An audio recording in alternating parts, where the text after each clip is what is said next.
In the beginning, the baby was born. God chose Mary to be the mother of God. When the baby looked into the face of the mother Mary, he already saw the cross.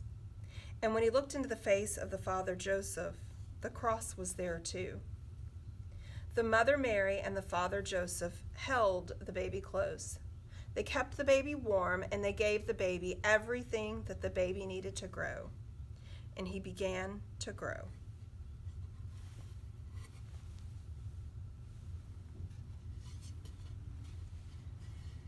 The baby grew and became a boy. When he was about 12 years old, he went with the mother Mary and the father Joseph and with many other people from their village of Nazareth to the great city of Jerusalem to keep one of the high holy days. When the celebration was over, the people from Nazareth went out through the great high gate and started on the road toward home. Suddenly, Mary and Joseph discovered that Jesus was not there. They thought that he had been playing with the other children from their village as they walked together.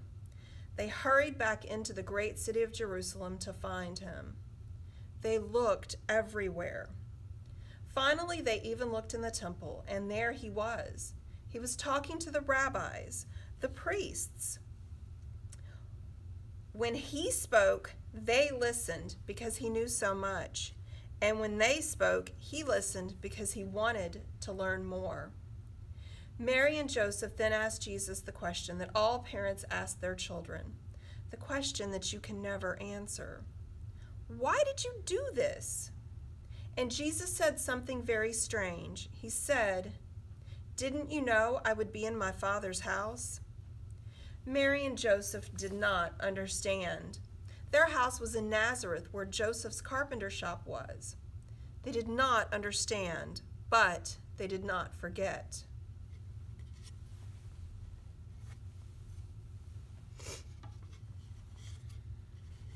Jesus grew up and became a man.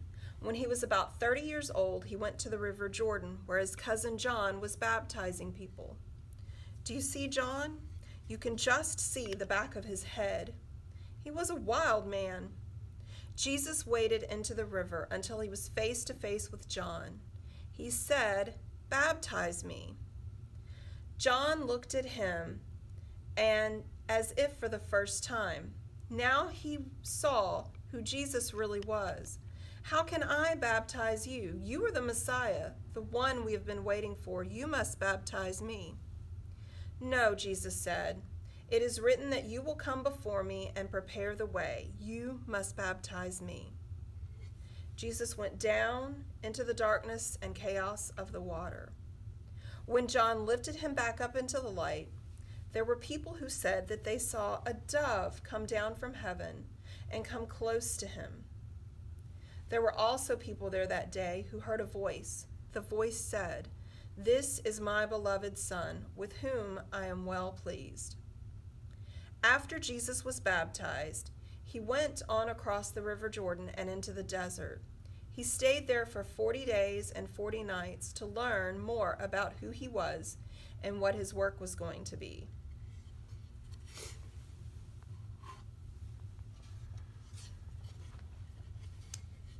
Jesus went into the desert to discover more about who he was and what his work was going to be, and he was there for 40 days and 40 nights.